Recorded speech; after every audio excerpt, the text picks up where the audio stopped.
हमारा प्यारा देश भारत, जो हमेशा से गुलामी की जंजीरों से जकड़ा हुआ रहा, कभी मुगलों के द्वारा तो कभी अंग्रेजों के द्वारा, पर समय समय पर भारत के वीरों ने अपनी जान की बाजी लगाकर भारत माँ की रक्षा की है। ऐसे ही एक वीर की कहानी है ये, जो 80 की उम्र में भी अंग्रेजों से लोहा लेने की हिम्मत रखता था, जिसका सिर्फ नाम ही वीर नहीं था, बल्कि उसकी सच्ची वीरता के चर्चे भी खूब थे, जिसने अपनी असीम पराक्रम और बल से वीर शब्द को कमाया और अर्जित किया था। उसका नाम था बाबू वीर कुंवर सिंह।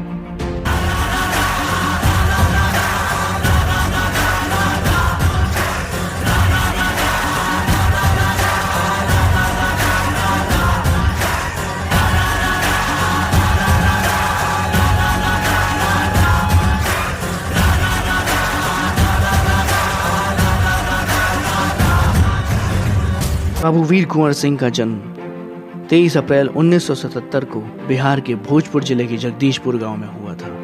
इनके पिता बाबू साहेबजादा सिंह मालवा के प्रसिद्ध शासक महाराजा भोज के वंशज थे और इनकी माता का नाम रानी पंचरत्न देवी था। कुंवर सिंह के पास यूं तो बहुत बड़ी जागीर थी, किंतु उनकी जागीर ईस्ट इंडिया कंपनी की गलत नीतियों के कारण छिन गई थी और इधर भारतीय समाज का अंग्रेजी सरकार के विरुद्ध असंतोष चरम सीमा पर था।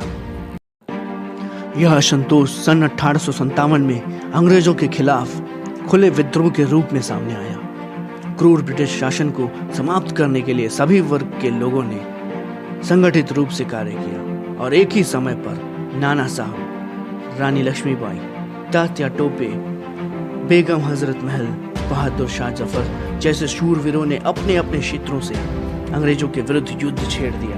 और उसी वक्त बिहार में दानापुर के क्रांतिकारियों ने भी 25 जुलाई सन 1857 को विद्रोह कर आरा पर अधिकार प्राप्त कर लिया और इन सभी क्रांतिकारियों का नेतृत्व किया बाबू वीर कुंवर सिंह ने।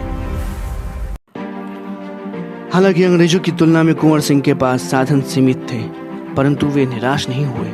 उन्होंने क्रांतिकारियों को संगठित किया, उन्होंने छापामार युद्ध की नीति अपनाई और हर बार वो अंग्रेजों पर अलग अलग रणनीति से हमला करते थे, जिससे कि अंग्रेजों को उनकी रणनीति का निश्चित अनुमान लगा पाना मुश्किल था कि इस बार कुंवर सिंह किस रणनीति से हमला करेंगे। अपने हर बार की नई युद्ध नीति से अंग्रेजों के जन धन को उन्होंने काफी हानि पहुंचाई। कुंवर सिंह ने जगदीशपुर से आगे बढ़कर गाजीपुर, बलिया, आजमगढ़ आदि जनपदों में छापामार युद्ध करके अंग्रेजों को खूब छकाया और यह सिलसिला आगे बढ़कर बांदा, रीवा तथा कानपुर तक गया। एक बार आजमगढ़ के युद्ध के दौरान जब आजमगढ़ से 25 मील दूर अतरौलिया के मैदान में अंग्रेजों से युद्ध जोरों पर था, तभी कुंवर सिंह की सेना सोची समझी रणनीति के अनुसार पीछे हटती चली गई। तो अंग्रेजों ने इसे अपनी जीत मानकर खुशियां मनाने लग गए। अंग्रेजों की थकी सेना आम के बगीचे में बैठकर भोजन करने लगी। ठीक उसी समय शत्रु की सेना को असावधान देख कुंवर सिंह की सेना ने अंग्रेजों पर हमला कर दिया और बड़ी संख्या में अंग्रेजी सैनिक मारे गए और उनके शस्त्र भी छीन लिए गए।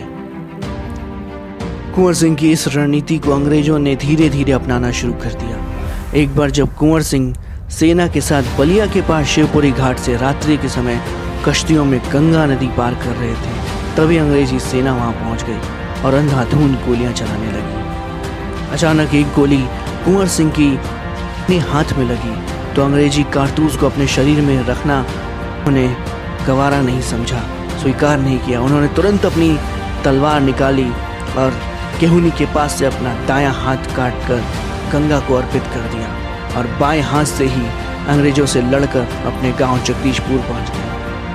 अधिक रक्तस्राव होने के कारण उनका स्वास्थ्य बिगड़ता चला गया और 26 अप्रैल सन 1858 को इस वीर का देहावसान हो गया।